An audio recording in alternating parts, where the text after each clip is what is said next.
Orqanizmin su tələbatını qarşılayır, xərçəngin qarşısını almağa kömək edir, qan təzyiqini aşağı salır, piyələnmənin qarşısını alır, arıqlamağa kömək edir, iltihabı və oksidləşdirici stresi azaldır, ürəyi sağlamlaşdırır.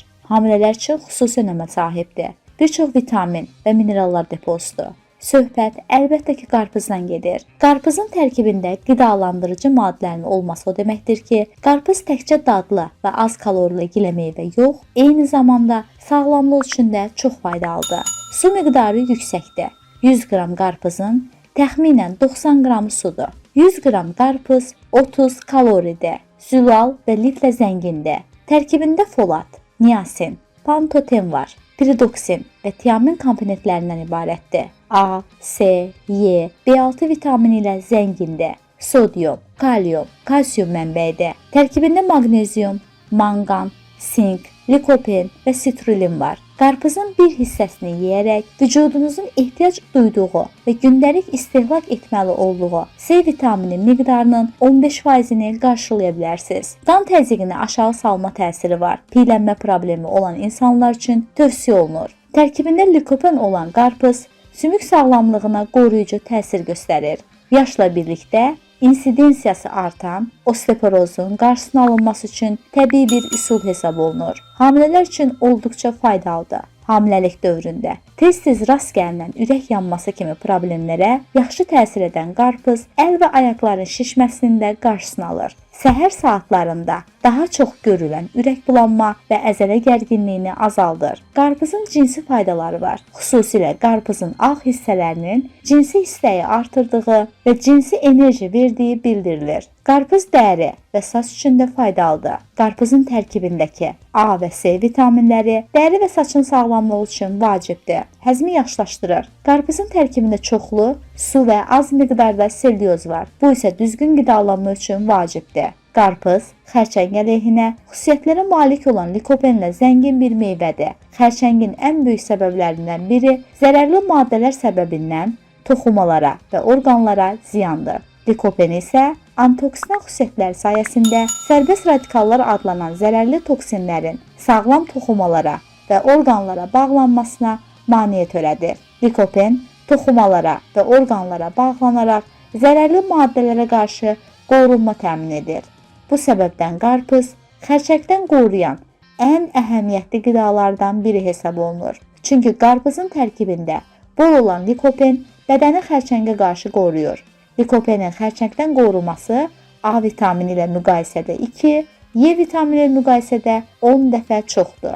Xərçəng növlərinə qarşı müalicəvi və qoruyucu təsirinə əlavə olaraq ürək funksiyalarını və qan təzyiqini tənzimləməyə köməkçi olduğu da bildirilir. Mütəxəssislərin fikrincə, qarpızın tərkibində antioksidan xüsusiyyətləri ilə müxtəlif xərçəng növlərinə qarşı təsirli olan bol miqdarda C vitamini və beta-karotin var. Tərkibindəki yüksək kalium ürək funksiyalarını və qan təzyiqini tənzimləməyə kömək edir. Mütəxəssislər eyni zamanda yaxşı bir lif mənbəyi olan qarpız toxumlarının bağırsaq hərəkətlərini tənzimlədiyini və bağırsaq xərçənginin qarşısının alınmasında rol oynadığını, qan təzyiqinin aşağı düşməsinə və böyrək funksiyalarını tənzimlədiyini bildirirlər. Qarpızın qabığı da özü qədər faydalıdır. Qarpız qabığındakı ağ maddə dişləri ağardır, parlaq edir və qurtları tökür. Qarpız qabıqları həm də böyrəkləri və öd kisəsini kiçik ölçülü qumlardan təmizləmək üçün mükəmməl bir vasitədir. Belə ki, qarpız qabığı suyu həm öd qovucu,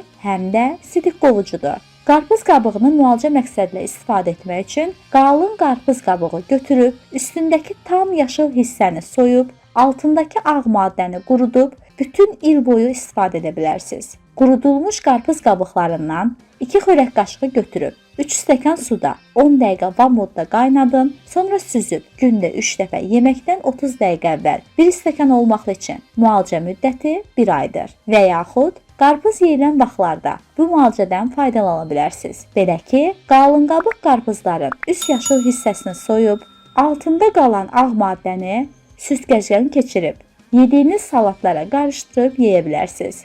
Qarpız qabığında üst təravətləndirici maddələr də var. Belə ki, qarpız qabıqlarını blenderdən keçirib, sifətə çəkib, 20-30 dəqiqə üzdə saxladıqdan sonra yumaq lazımdır. Qarpız qabığındakı amin turşular həm kişilərdə, həm də qadınlarda cinsi istəyi gücləndirir. Qarpız qabığındakı zəngin liflər bağırsaq tənbəlliyində, qəbizlikdə çox faydalıdır. Babasildən əziyyət çəkənlər qarpız qabığının nəmləməsindən faydalana bilərlər. Qarpız tumları xalq təbabətində dəyərli müalicəvi məhsul sayılır və geniş istifadə olunur. Qarpız tumları təzə, qurudulmuş və qızardılmış şəkildə istifadə oluna bilər. Tumların qabığını soymaq və çeynəyib yemək lazımdır. Qarpız tumları orqanizmdən sidik turşusunu xaric edir və bu səbəbdən böyrək daşı xəstəliyi, podaqa, artrit zamanı müalicəvi vasitə kimi çox uğurla istifadə olunur. Qarpız tumlarının tərkibində olan sink və selen mineralları kişilər üçün xüsusilə xeyirlidir. Belə hesab olunur ki,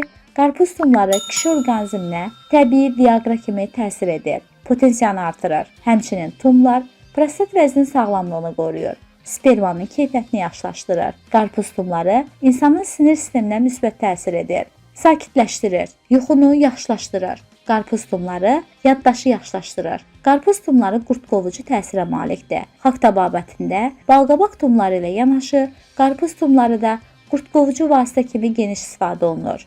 Qarpız tumları ürək üçün də faydalıdır. Onların tərkibində arginin adlı amin turşusu var ki, bu amin turşusu ürəyin işemik xəstəliyinin riskini azaldır. Arterial təzyiqini tənzimləyir. Qarpız tumları ürək və beyin damarlarının sağlamlığını qoruyan omega-6 yağlı turşularla zəngindir. Tumlar bağırsaqları burada yığılan şlaqlar, toksinlər və sair ziyanlı maddələrdən təmizləyir. Xalq təbabətində qarpız tumlarından müalicəvi qarpız südü hazırlayırlar. Bunun üçün təzə qarpız tumları həvəq dəstədə əzilir, üzərinə soyuq qaynanmış su əlavə olunur. Məsələn, 1 qaşıq tumun üzərinə 10 qaşıq su əlavə edib 6-8 saat ərzində qaranlıq yerdə saxlanılır. Daha sonra süd süzülür və sidik, ödqovucu, həmçinin qurtqovucu vasitə kimi istifadə olunur. Bu süd həmçinin kosmetik vasitə kimi dərdə səpkilər, pigment ləkələri, çillər zamanı istifadə olunur. Süd gün ərzində bir neçə dəfə dərinin problemli sahələrinə çəkilir.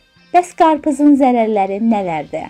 Qarpızın bilinən zərəri yoxdur, amma digər qida məhsullarında olduğu kimi qarpızın da normadan artıq qəbul etmək olmaz. Çünki həddən artıq qarpız yemək müəyyən fəsadlara səbəb ola bilir. Mütəxəssislər qarpızın 90%-dən çoxsu olduğu üçün şişkinliyə səbəb olduğunu bildirirlər. Böyrək xəstələrinin qarpız yeməzdən əvvəl həkimləri ilə məsləhətləşmələri tövsiyə olunur. Tərkibindəki kalium miqdarı çox olduğu üçün kalium məhdudluğu olan insanlarda həkimlə məsləhətləşərək istehlak edilməlidir. Tərkibindəki yağ və xolesterolun olmadığı və kalorisi az olduğu üçün yay pəhrizi zamanı istehlak üçün yetişmiş olmalıdır. Qarpızı düzgün yeyirikmi? Bədən üçün çox əhəmiyyətli olan qarpızın bədənə müsbət təsir etməsi üçün düzgün istehlak edilməlidir. Yeməkdən əvvəl istehlak edilərsə, bədən sağlamlığı baxımından daha yaxşı nəticələr əldə edilə bilər. Ancaq yeməkdən sonra istehlak edilərsə, həzmi çətinləşdirər və bədən sağlamlığı baxımından faydaları müşahidə edilməz.